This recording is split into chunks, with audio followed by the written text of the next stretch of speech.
Nah, Ustazah Nada, ini yang sering kita lakukan adalah kita seperti yang Ustazah Oki tekankan tadi, kita sering keras terhadap mereka. Bahkan anak-anak ini akan berbalik menasihati orang tuanya. Jadi sebenarnya dalam kondisi seperti ini kadang-kadang kita memang lemah dalam uswah kita sendiri. Betul. Ustazah Nada, silakan. Baik, Masya Allah ya, bismillahirrahmanirrahim. Allahumma sholli ala sayyidina Muhammad wa ala ali sayyidina Muhammad. Memang fitnah kita artinya di akhir zaman ini sangat berat. Kalau kita bandingkan dengan orang zaman dulu, itu lebih ringan untuk mendidik anak. Kalau zaman sekarang fitnah sudah merajalela, tentunya lebih berat. Dan pasti permasalahan yang sering datang bagaimana nih untuk mendidik anak kok kayaknya lebih sulit dibanding sebelum-sebelumnya. Tentunya zaman globalisasi semacam ini tentunya harus ada peningkatan. Yang pertama kualitas seorang ibu juga harus meningkat. Artinya apa? Sekarang di Jakarta, di Indonesia ini sudah banyak sekali yang namanya majelis ilmu. Dan kemudian juga kalau tidak bisa secara offline, sekarang sudah bisa melalui online. Tentunya itu kita sebagai ibu yang pertama manfaatkan itu dengan sebaik-baiknya. Insya Allah dengan kita mengisi jiwa kita seorang ibu pertama untuk dengan ilmu agama, pertama paling enggak sabarnya tambah.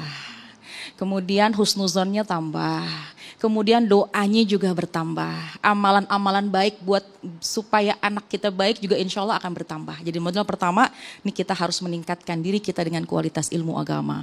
Kemudian yang kedua, ketika kita mengimplementasikan kepada anak, perhatikan di usia berapa.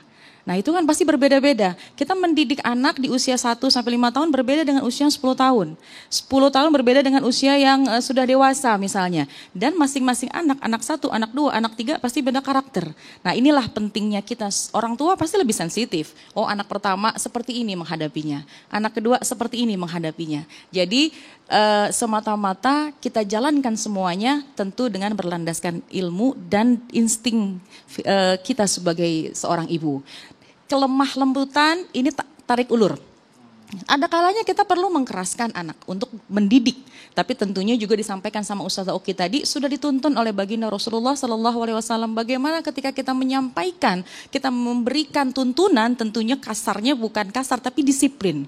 Ada kalanya kita perlu dengan lemah lembut. Contohnya, jadikan anak kita sebagai sahabat, jadikan anak kita ini sebagai teman bicara yang ketika kita sudah ajak bicara, nanti dia akan terbuka dengan sendirinya. Jadi kalau seandainya memang kita sudah terus-menerus dengan sebuah pendidikan yang keras misalnya, maka dia akan menolak.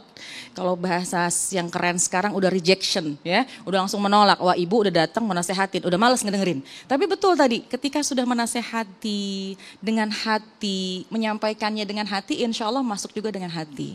Jadi kembali lagi, tentunya kualitas dari orang tua harus meningkat agar masuk penyampaiannya kepada anak. Insya Allah anak pun juga menjadi sahabat, menjadi seiring sejalan menuju satu tujuan ridha Allah Subhanahu wa taala. Wallahu a'lam bishawab.